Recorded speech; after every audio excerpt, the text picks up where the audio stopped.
Okay, so this is going to cover how to cryopreserve mammalian cells that have been gotten from primary tissue culture. 2 weeks ago, my dog Osiris died, and before we buried him, I took a biopsy and started tissue culture from that. I'm going to do a video next week on how to start primary tissue culture, but since I've got to freeze cells tonight, I'm going to go ahead and film this one now. You can see I've got quite a few flasks of cells, so like all of these are cells that are growing. I just split these today, and these are ready for freezing.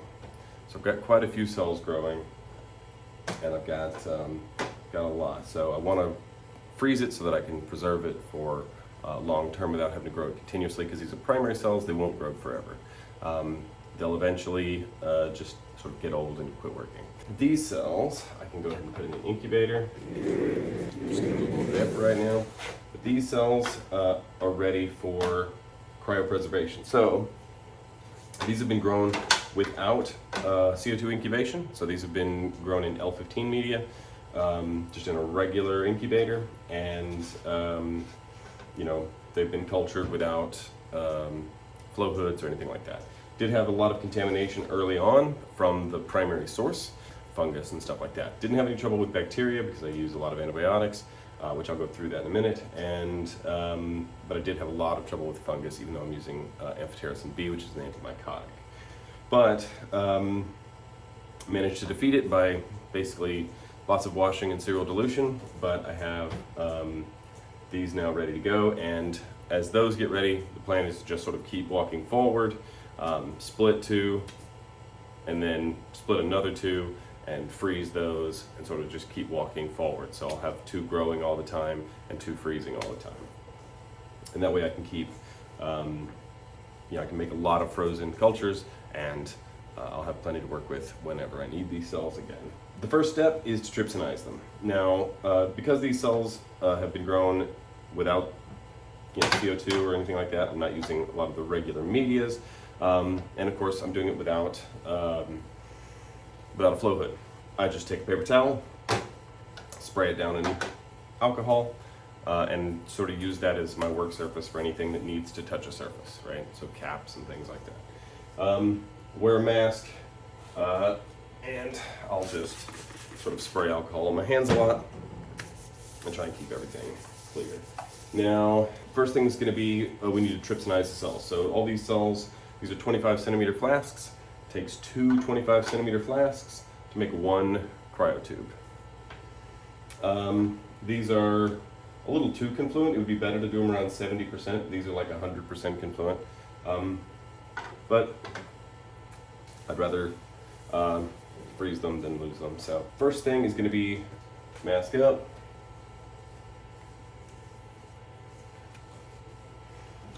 Put your hands. Once I beat the fungal contamination, haven't had any problems since. And so it's kind of like normal for me. So this is trypsin. This is actually trypsin with versine, but normal trypsin will work. And I'm using it to digest the proteins that are helping the cells stick to the bottom of the flask. If you're familiar with cell culture, you're very familiar with this idea. So I'm going to dump the media.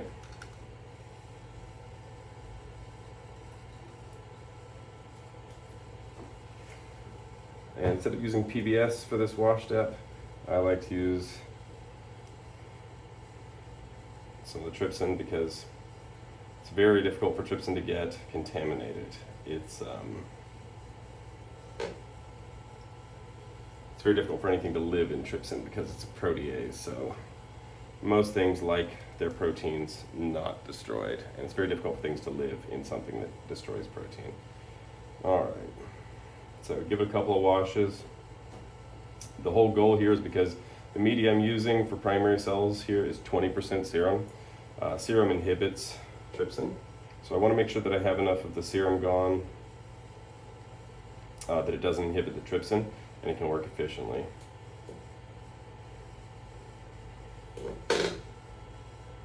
Nothing worse than a digest that doesn't digest. I'm trying to work quick here, because this is going to take up some of its own time. That's one. I'm using 2 for these, 2 ml. I should be changing pipette tips and stuff. I'm not too worried about contamination at this point because I've got more cells growing. So even if I do screw these up, at least you won't have a super boring video. I didn't get enough trypsin. This would have washed it. It's just another bottle of trypsin.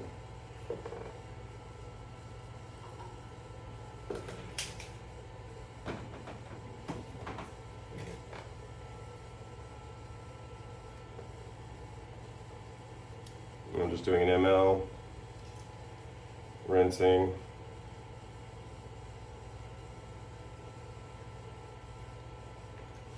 Another ml, rinsing again. That way you kind of get a serial dilution.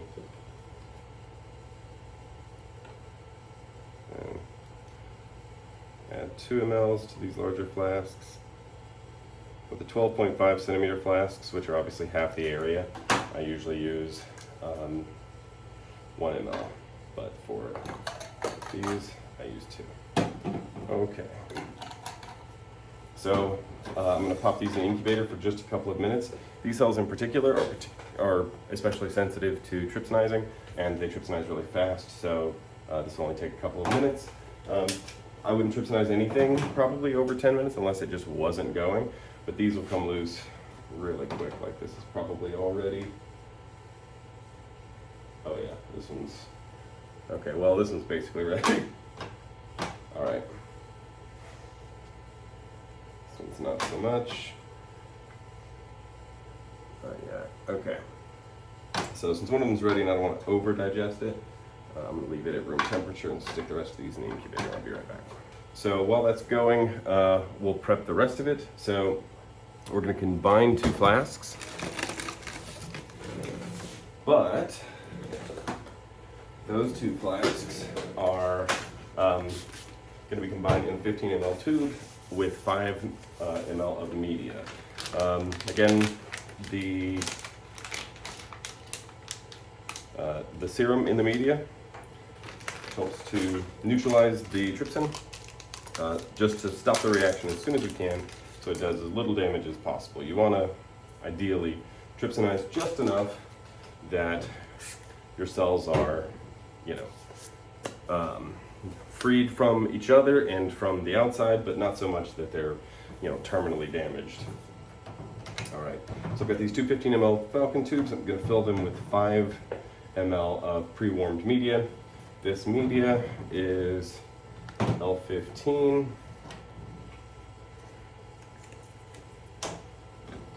It's L15 with, which if you're not familiar with L15, it's a media used for growing mammalian cells without using CO2 for the incubation. Its pH is handled chemically instead of doing it, with chemicals in the media rather than having to rely on, buffering in the gases around the media, which seems like a pretty straightforward idea. I don't know why more people don't use it. But it's 10% serum, fetal bovine serum, and it is, it's also got 3 different antibiotics and 1 antimycotic. So it has ampicillin, streptomycin, gentamicin, and amphotericin B, which is the antimycotic. And that's, of course, antifungal, right? So now, since this one's ready, it's digested, you can kind of tell that the cells are not stuck to the bottom anymore, but they're sort of floating around in the media. I'm going to break them up a little bit using a pipette, because right now they're in clumps and I want them to be exposed to the cryoprotectant as evenly as possible. I don't want them to be in big clumps. So I'm just gonna spray down the side and pipette up and down, and that will help break up the clumps. And you'll see it's pretty obvious if you're doing it well. I may need to give it a little more time to digest if it's not breaking up well. This one digested pretty fast. So you'll see all the big flakes and clumps just break up into sort of like a generally foggy media, or generally foggy trypsin solution here, right? Now, add it to the media to slow some of the digestion.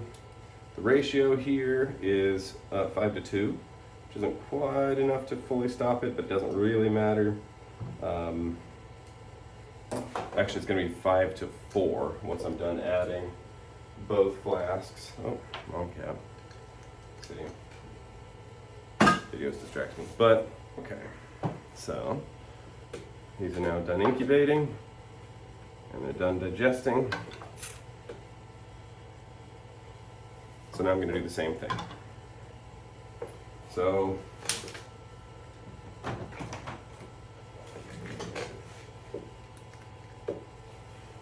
again, same kind of clumpy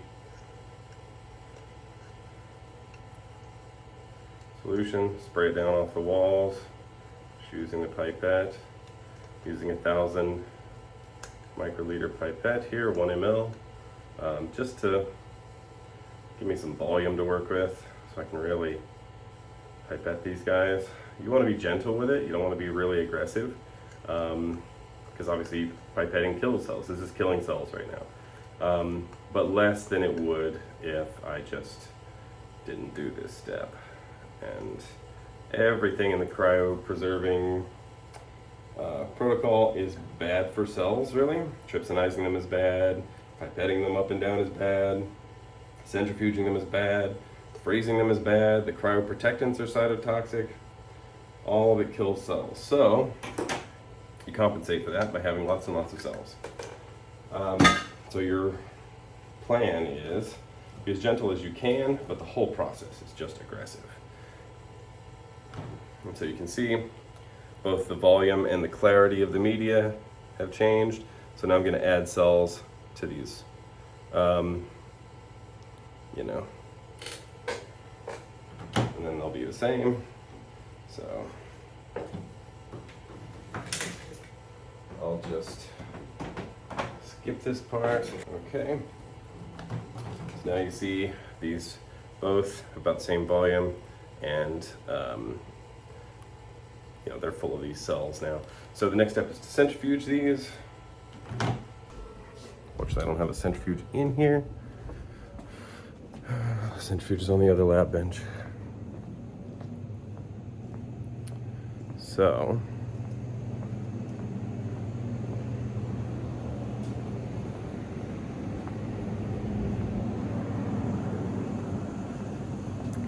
okay, so I'm at the centrifuge, it's down here. Centrifuge is a bit old, but setting it for 3,000 RPMs.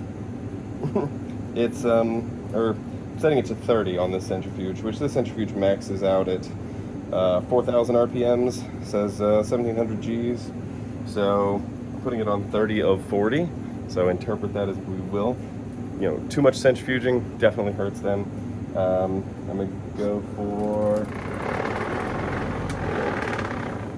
well, balance my centrifuge here. Got it set on 30, and I'm gonna put it for about 5 minutes.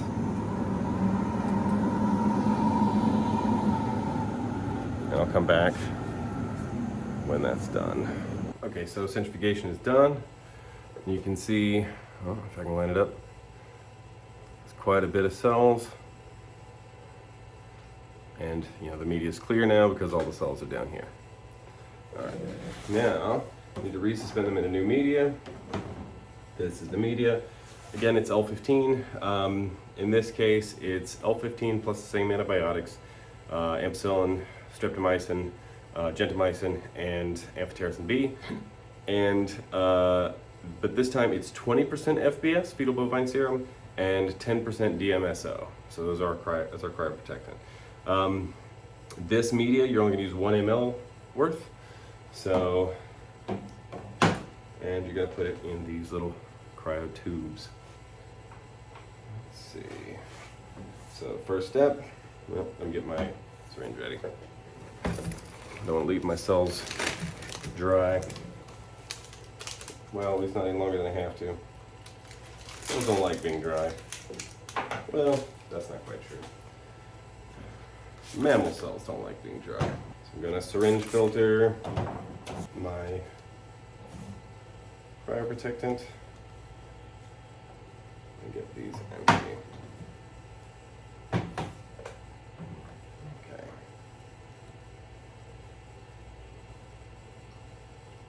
Dump the media and the trypsin off, leaving just the cells now.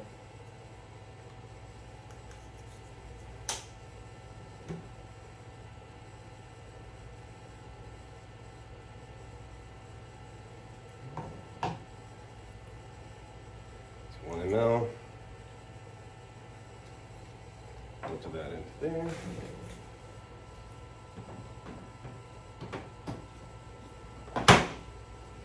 And then I'm just going to break the pellet up in the new media. You know, these cells are not that sticky, so they're pretty easy to break up.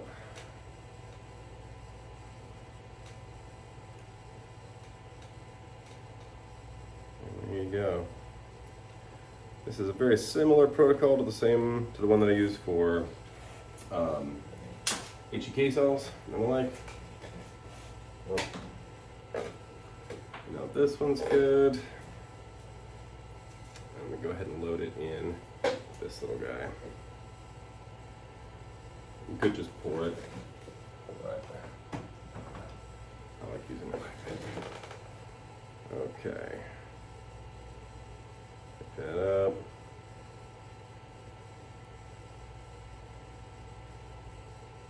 It's gonna be, even though you added 1 ml, you know, it's going to be a little bit more because the cells themselves take up space. Okay, so that's one. This is what's going to go in the freezer. And the second one's going to be done the same. And again, I try not to touch anything to any surface that isn't just dripping with alcohol.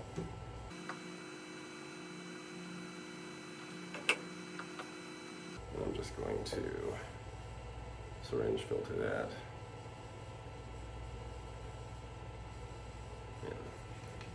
Yeah.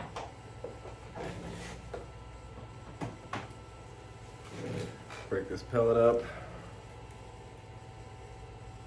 Let's see if I can get where you can see it.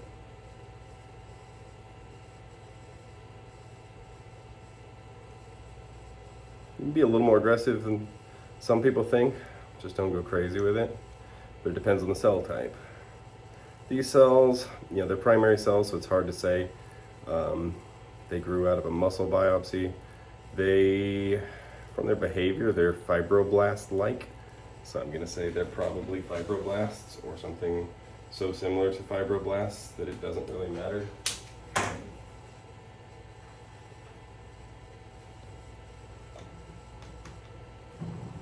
All right. I'm just gonna label and date these guys. All right. Then I'm gonna put them in the freezer. But there's even kind of a trick to that. So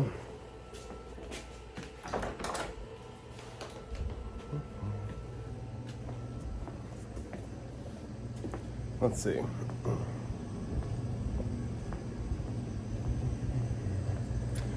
So at this point, what you normally do is you stick them in some kind of a like styrofoam. So you don't want them to freeze really, really fast. There's the -80. don't want them to freeze really, really quickly because that's also bad for them. So you'll have better survival if you freeze them slowly and thaw them quickly.